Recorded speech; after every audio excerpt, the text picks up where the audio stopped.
Her i Danmark, der bruger en dansker gennemsnitligt 106 liter vand om dagen.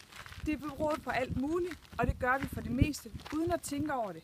Fordi at i Danmark, der kan vi bare åbne hanen, og så kommer der noget af verdens reneste drikkevand ud, som vi kan bruge for alt til madlavning, tøjvask og alt muligt andet.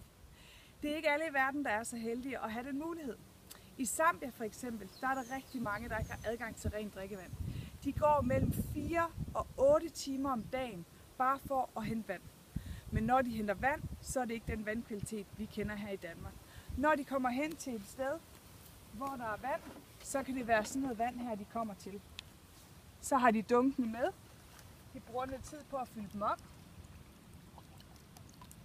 Nu vil jeg ikke bruge så meget tid på at fylde op. Men så er det sådan noget vand her, man får med hjem. Så bruger de måske 4 timer på at gå tilbage til der, hvor de bor. Og det her vand, det er så det, de skal bruge til tøjvask. Det er det, de skal bruge til at lave mad. Og ikke mindst, så er det også det vand, de skal give deres børn at drikke. Og det er sådan noget vand, de har adgang til. I Vin med Hjerte, der handler det for os om, at du som kunde får mulighed for at købe rigtig gode kvalitet, håndværksmæssige vin lavet i Sydafrika. Men lige så meget, så handler det om, at vi laver vin til vand.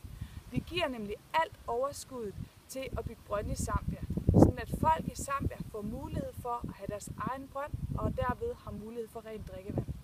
Faktisk så er det rigtig mange af børnene, der får opgaven om at hente vand. Og hvis man bruger mellem 4 og 8 timer om dagen på at hente vand, så kan man ikke gå i skole. Vand er det, der kommer først. Når man har vand, så kan man have afgrøder, man kan have dyr, man kan være selvforsørgende, og man kan sende sine børn i skole. Det er en win-win. Køb god vin hos os, og støt brøndprojekter i Zambia.